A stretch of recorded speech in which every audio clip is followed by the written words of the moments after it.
What's going on, Halo fans? Luke the Notable here, just trying to record some videos so I can have something for when I move out pretty soon, so excuse the horrible setup with the boring white wall behind me. You also might be hearing some sort of, bouncing off the walls here because I am in my little computer cubby and I normally have things to absorb sound, so the sound quality is probably a little bit worse. The video I'm doing today is one that I've talked about doing for a very long time, and that is why I don't do Octagon. Now, if you don't know what Octagon is, I'm starting up a map here so I can show you, but a lot of people play Octagon to attempt to get better. They think that if they Octagon 24/7 that they will somehow become better at Halo. This was a philosophy of a good buddy of mine, Red Dog 1221, who I haven't seen play Halo in a while. I think someone said he quit. I haven't seen him in my comment section at all either. Red Dog, if you're out there, shout out. But he and I had a debate over which was better, kind of watching your own gameplay, studying how you play and trying to fix it, or if Octagon was a better option. See, while I was rolling out my private lessons that I do, as well as Spartan School,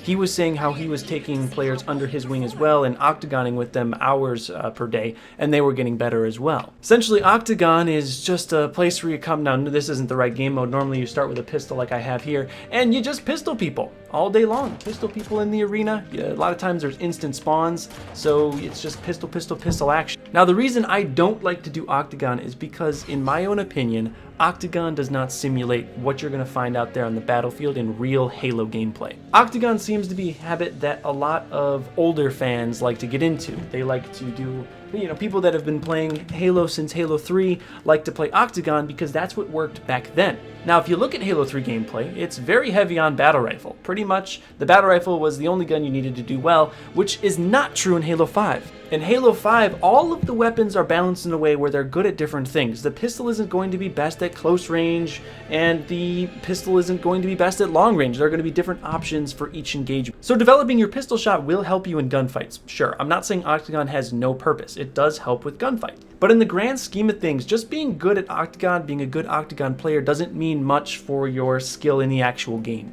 I much prefer trying to teach people in free-for-all, which I'm in social playlist, free-for-all, which I haven't even ranked. I haven't really played at any Halo. Like I said, I've been busy with school and moving. I haven't even ranked in free-for-all this, I almost said semester, this season, or Warzone Assault if you're not as apt to playing in the arena.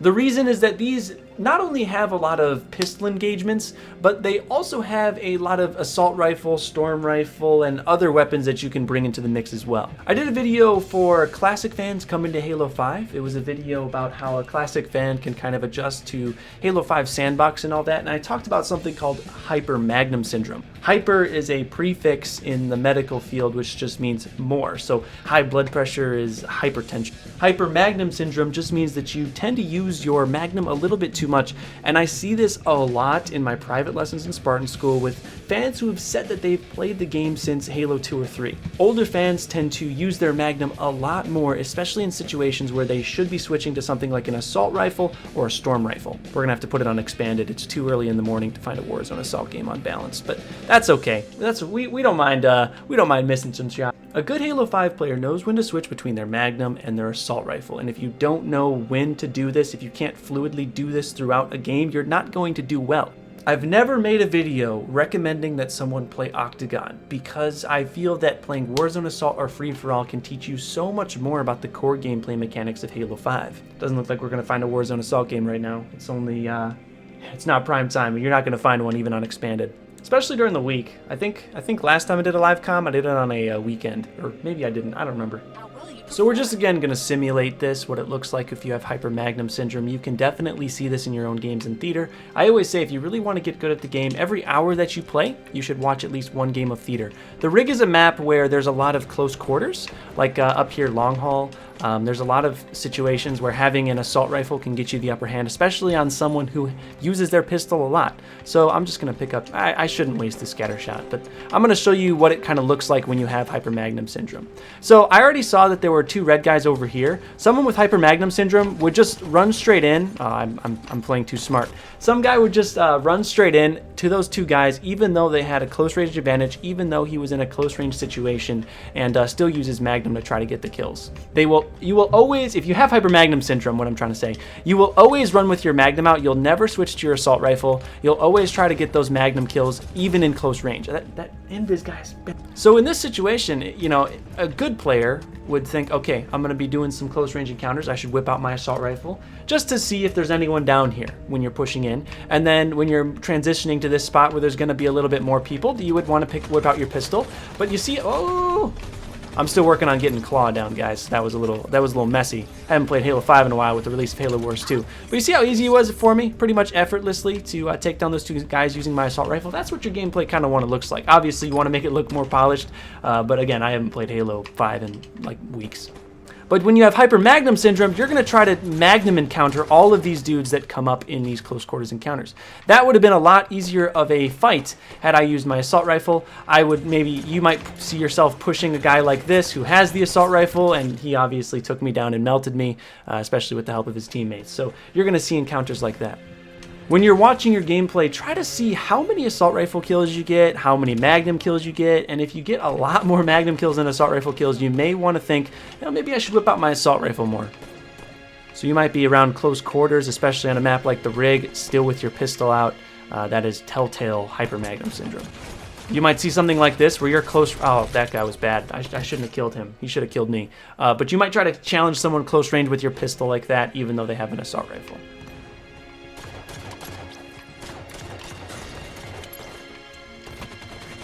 So you see how effortlessly I switched over to my assault rifle knowing that there was a guy down there? I didn't end up getting the kill, but it was a lot easier for me to assist that kill using my assault rifle. You got to be pretty fluid when you're you know, switching over from assault rifle to your magnum. You got to do it very quickly. As soon as you think you're going to be encountering someone in a close range situation, or if you know that there's someone around the corner, that's when you want to switch to that assault rifle. So here I'm kind of in open area. I can use this pistol, especially because I know there's going to be some people that may be at longer ranges.